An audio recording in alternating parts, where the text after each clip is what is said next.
시간입니다. 오늘은 새해를 시작하면서요. 까르마 같은 말이죠. 예, 약간의 차이가 있을 수 있어도 같이 우리가 보통 쓰잖아요. 업이나 까르마에 대해서 좀 말씀을 드릴까 합니다. 이러면 우선 가슴이 이렇게 좀 답답한데 여러분도 그러신가요? 업복 이러면 삶의 숙제 저는 그렇게 받아들이는 것 같아요. 숨 쉬고 말하고 앉고 서고 하는 찰나보다 더 짧은 시간에도 모든 게 변화한다. 이렇게 부처님이 말씀하셨잖아요. 그래서 모든 게 무상해 라고 말씀하셨지만 우리는 그 짧은 찰나보다도 더 짧은 그 시간 이걸 0.013초라고 얘기하고 0.016초라고도 얘기할 정도로 막 과학적으로도 쪼개보는 그 시간에도 업을 만들지요. 그래서 그 업이 나한테 다시 올 걸 알면서도 선업을 만들기도 하고 악업을 만들게 되기도 하는데요.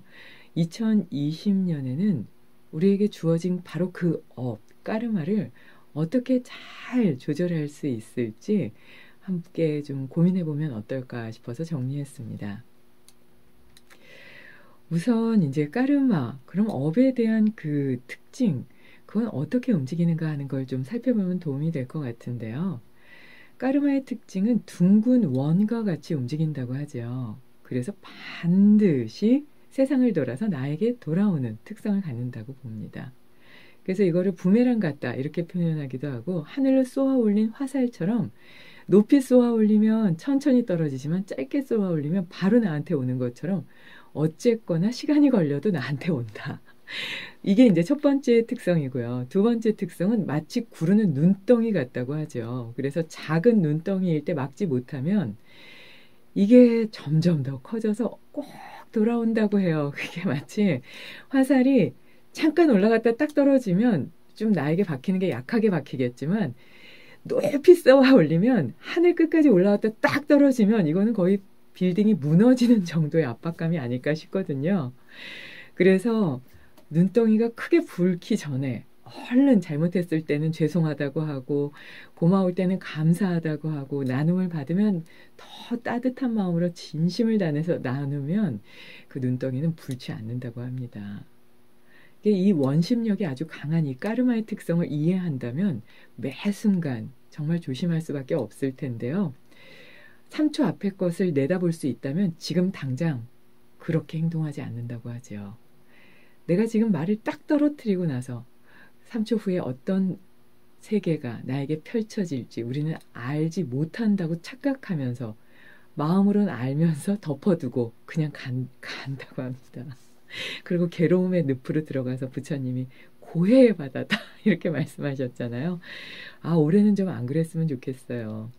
그래서 누군가를 대상으로 화를 낼 때 짜증을 내고 미워하고 무시하고 나를 인정해라고 생각하면서 상대방에게 무엇인가를 던질 때 그리고 의지하거나 또는 질투하거나 게으러지거나 뭐 이럴 때 최대한 빨리 그 마음의 끈을 뚝 잘라버렸으면 좋겠습니다.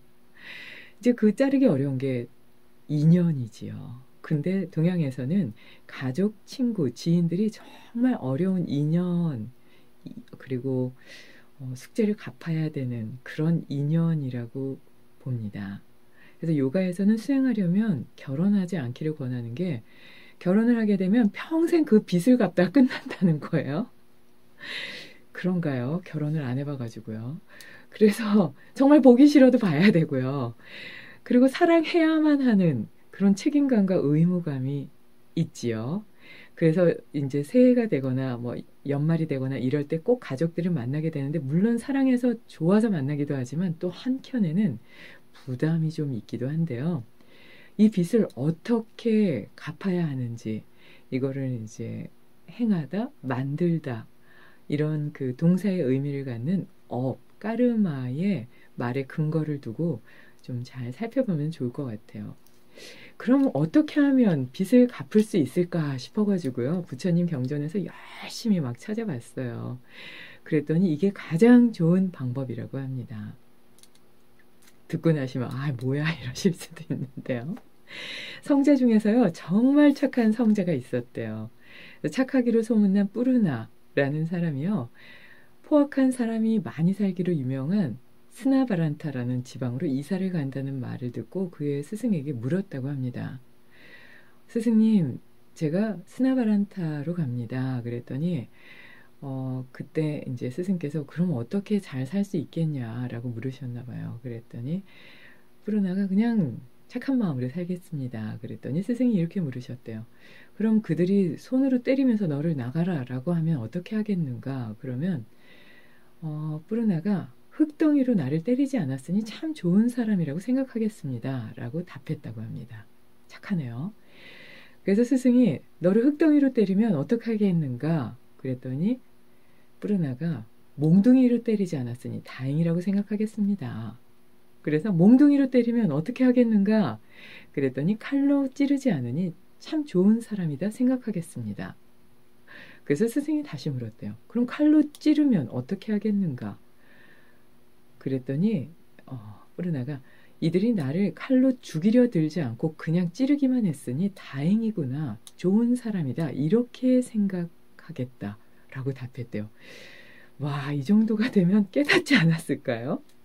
그러면 칼로 죽이려고 하면 어떻게 하겠는가 그랬더니 내 자신의 몸과 마음이 싫어서 스스로 목숨을 끊어서 씻을 수 없는 죄를 남기는 사람들도 있는데 그렇게 좋은 삶의 마감까지는 아니어도 그렇게 스스로 생을 끊는 그런 어리석은 생을 택하지 않게 그보다는 나은 생을 갖게 했으니 고마운 사람들이라고 생각하겠습니다.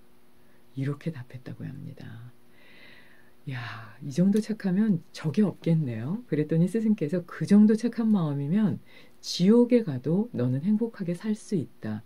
그러니 그 마음으로 어두운 사람들의 등불이 되어주길 바란다. 이제 더 이상 공부가 필요 없으니 세상으로 나아가 하고 싶은 대로 가르침을 나누어라. 라고 말씀하셨대요. 근데 우리는 가끔 뭐 인사 안 했어요. 제가 나한테 먼저 친절하게 대하지 않았어요. 제가 나눠줬는데 저 사람은 나한테 나눠준 만큼 대하지 않아요. 이러면서 삐쳐서 5년, 6년, 7년 뭐 이렇게 얘기도 안 하잖아요. 그리고 인사 안 했다고 기분 나빠서 평생 자기도 같이 인사 안 하기도 하고요. 죽이려고 한 것도 아니고 때리는 것도 아닌데 그렇게 등을 돌릴 때가 있습니다. 얼마나 어리석고 또 어리석으면 그런 행동을 할까요? 그런 마음을 갖지 않도록 주의해야 될 것 같습니다. 말씀드린 내용을 명상음악과 함께 정리해 보겠습니다.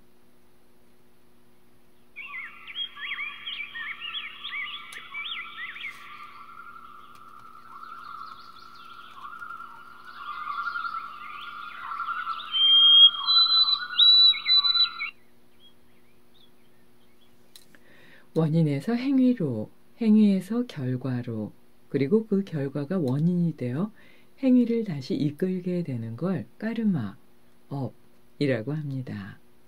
까르마의 연쇄적인 특징은 무한하게 이어지게 된다는 것인데요. 받아들이기 힘들 정도의 거친 말과 행동을 하는 사람들과의 인연을 정리하고 싶다면 그 사람이 눈물을 흘릴 정도의 감동을 주라고 합니다. 그럼 바로 그 순간 거칠고 괴로운 인연의 고리는 막을 내리게 된다고 해요. 생각만으로도 인상을 쓰게 된 미운 사람이 있다면 내가 어디선가 누군가에게 그렇게 미운 마음을 낸 것이 다시 내게 돌아온 것은 아닌지 한번 생각해 보는 것도 미움의 마음을 고요하게 하는 좋은 방법이 될 수 있을 겁니다. 그리고 진저리 칠 정도로 화나고 또 미운 사람이 있다면 서로의 줄다리기 하는 그 마음을 정리해 보세요. 진정으로 따뜻하게 먼저 인사하고 진심으로 그의 장점을 칭찬하고요.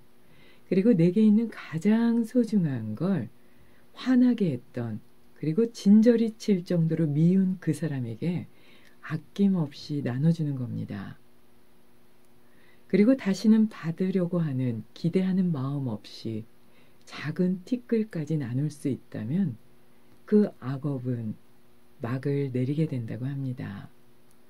생명을 위협할 정도로 거친 스나브란타 사람들의 행동을 선한 마음으로 이해하고 받아들여서 스스로의 어두운 까르마의 벽까지 넘게 된 푸르나의 선행을 우리도 함께 좀 기억하고요. 조금이라도 그와 같은 선행을 할 수 있으면 좋겠습니다. 그럼 나 스스로가 진정한 행복한 사람이 되지 않을까 합니다.